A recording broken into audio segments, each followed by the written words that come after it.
Hello বন্ধুরা, সবাই কেমন আছো? আশা করি ভালো আছো। আমিও ভালো আছি। দেখো, আমি আজ মাছ ফ্রাই করব, তাই তোমাদের সাথে সেটা শেয়ার করছি। আমি মশলাটা মেখে ফেলেছি আগে, আমার ভিডিও করতে মনে ছিল না।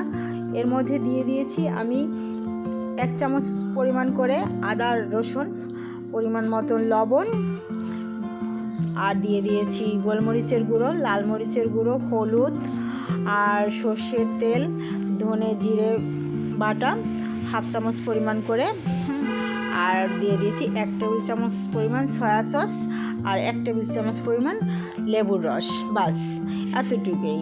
এটা দিয়ে এটাকে ভালো করে মেখে নেব।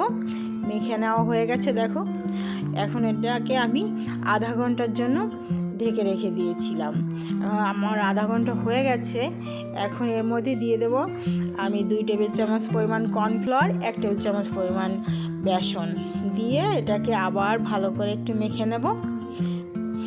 এরপরে কড়াইতে দিয়ে দিয়েছি সাদা তেল। তেলটা গরম হয়ে গেলে মাছ একটা একটা করে দিয়ে আমি লাল লাল করে ভেজে নেব। দেখো, আমার দেওয়া হয়ে গেছে। আমি প্রথমে 2টো দিলাম, যেহেতু আমার প্যানটা বেশি বড় না, এর জন্য। বাস, এক পিঠ ভাজা হয়ে গেছে। এখন অপর পিঠও আমি এরকম লাল করে ভেজে নেব।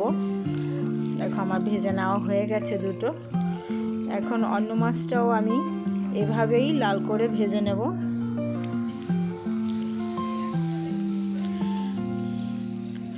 বন্ধুরা, আমার এই মাছ ভাজাটা খেতে খুবই মজা হয়েছিল, তাই তোমাদের সাথে শেয়ার করলাম।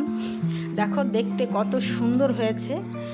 এর সাথে আমি নিয়ে নিয়েছিলাম একটা চাটনি।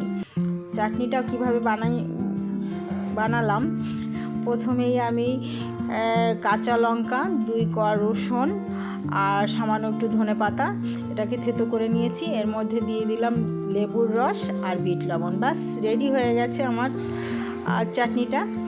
এর সঙ্গে মাছ ভাজাটা অনেক অনেক বেশি মজা হয়েছিল।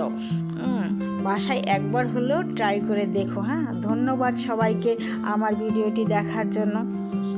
বন্ধুরা, আমার ভিডিওটি যদি ভালো লেগে থাকে অবশ্যই আমার চ্যানেলটি সাবস্ক্রাইব করে আমার সাথে থেকো।